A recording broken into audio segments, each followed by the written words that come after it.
뉴스 속 경제 이슈는 더 쉽고 깊게, 최신 고용 동향은 더 빠르게 전해드리는 고용브리핑 365 시간입니다.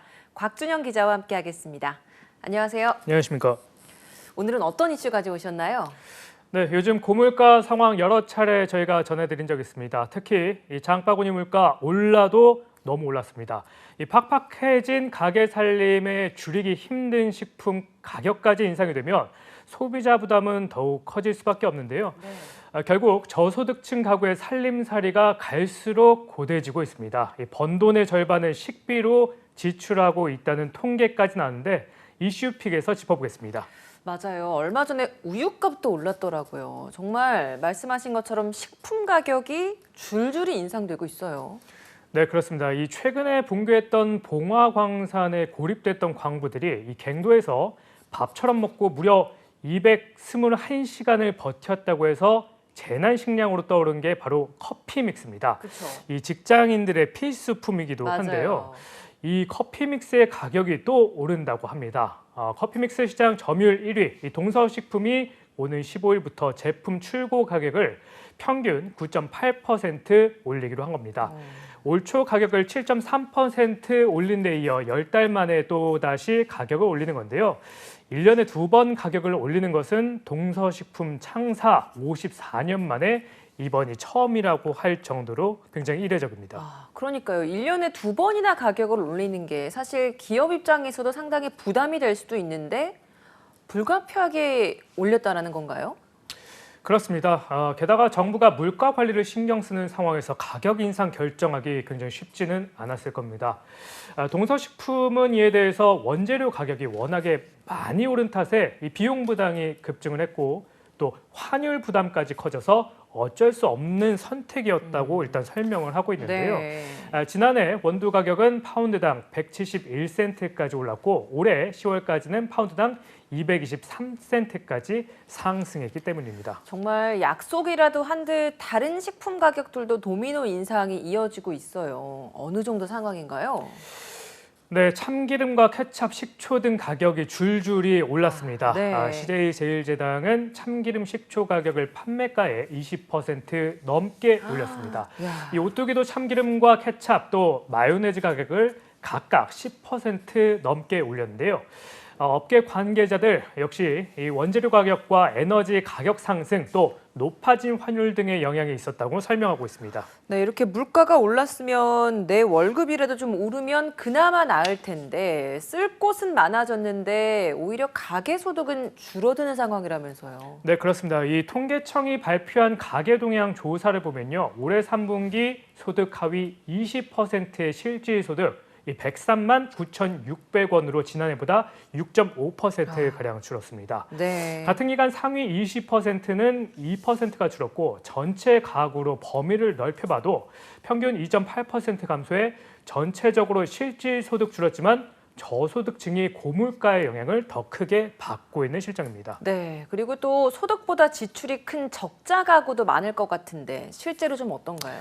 네, 맞습니다. 소득보다 이 지출이 더 큰 적자 가구도 하위 20% 저소득층은 57.7%에 달하는 것으로 나타났습니다. 이 저소득층 10가구 중 6가구는 지난해 3분기 이 적자로 살았다는 의미인데요.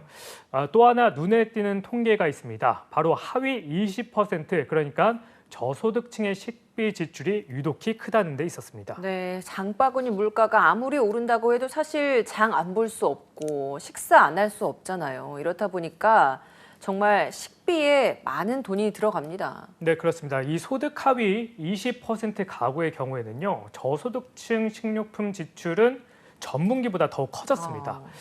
가처분 소득의 절반 정도를 식비로 지출하는 것으로 나타나는데 네. 다들 잘 아시겠지만 이 가처분 소득이란 처분이 가능한 소득, 그러니까 전체 소득에서 세금이나 보험료 또 이자료 등을 뺀 자유롭게 쓸 수 있는 돈을 말합니다.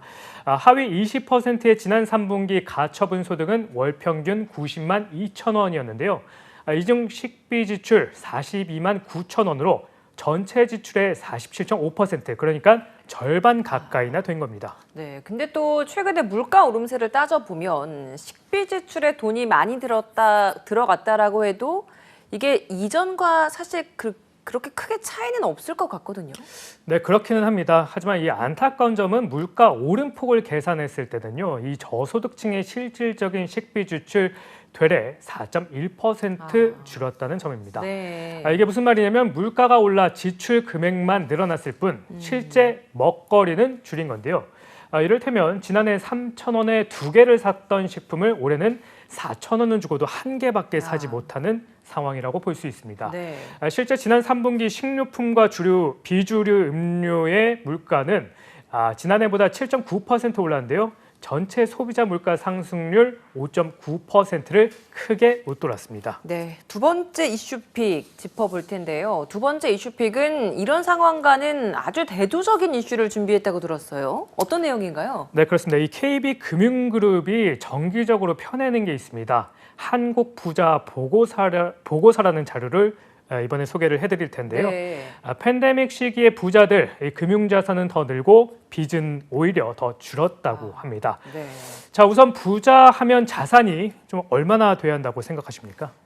부자 자산이요. 사실 굉장히 상대적인 거긴 한데 요즘 워낙 또 물가도 오르고 집값도 오르고 하다 보니까 크게 잡아서 100억은 있어야 되지 않을까요? 100억. 정확하게 짚어주셨습니다. 그래요? 이번 조사에서 가장 많이 제시한 부자의 기준 금액은 총자산 100억 원으로 27%가 선택을 했습니다. 네. 다음으로는 총자산 50억 원이 뒤를 이었습니다. 이번 보고서에서는 일단 금융자산 10억 원 이상 보유자를 부자로 분류를 하긴 했는데 이 기준보다는 훨씬 더 높았던 상황입니다. 네. 금융 전문가가 본 부자의 기준보다 기준선이 훨씬 더 높은 거네요. 일단 보고서에서 정의한 10억 부자, 이건 어느 정도 됐나요? 네, 금융자산이 10억 원 이상인 한국 부자는 코로나 이전인 2019년 35만 4천 명이었다가 2021년에는 42만 4천 명으로 전체 인구의 0.82%까지 늘어났습니다. 이들이 보유한 금융자산 또한 해마다 급증하고 있는데요.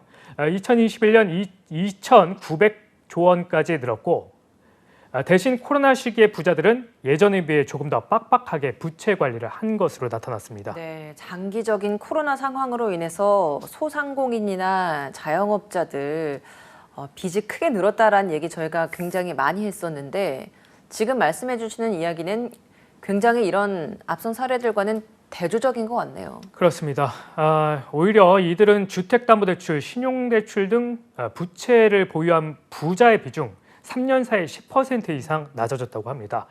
우리나라 부자들은 예적금 또 주식 투자를 통해 일단 돈을 모았고 네. 부동산을 살 때는 빚을 졌지만 다시 자산이 모이면 가장 먼저 대출부터 상환했다고 보고서는 밝히고 있습니다. 예, 기존 자산의 출발점이 달랐던 것도 결정적인 이유가 되지 않았을까요? 네, 맞습니다. 특히 부자 중에서 30대, 40대 이 젊은 편에 속하는 부자들은 증여와 상속 덕에 부자가 됐다고 답한 비율이 일반 부자들보다 훨씬 더 높게 나타났습니다. 예. 지난해 기준 한국에서 금융자산 10억 원 이상 또 20억 원 미만을 보유한 30, 40대 신흥 부자는 전체 부자의 5분의 1에 달했습니다. 이들은 자신을 부자로 만든 원천이 뭐냐? 이러한 질문에 사업소득, 부동산 투자 또 상속과 증여 순으로 꼽았습니다. 이 중에서도 특히 상속과 증여란 답은 금융자산이 20억 원이 넘는 50대 이상 전통 부자들보다 5.2%포인트나 더 높게 나타나는데요. 금수저로 태어난 것이 비교적 젊은 나이에 부자가 되는데 큰 도움이 됐다는 얘기입니다. 네, 정말 뭐 부럽다고 할 수도 있을 것 같은데 또 씁쓸하다는 생각도 많이 듭니다. 네, 오늘 극과 극의 이슈를 짚어봤는데요. 한국 사회 양극화가 심화하고 있다는 게 뼈저리게 느껴지는 것 같습니다. 여러분은 지금 어디에 서 계신가요? 오늘도 곽준영 기자와 함께했습니다. 고맙습니다.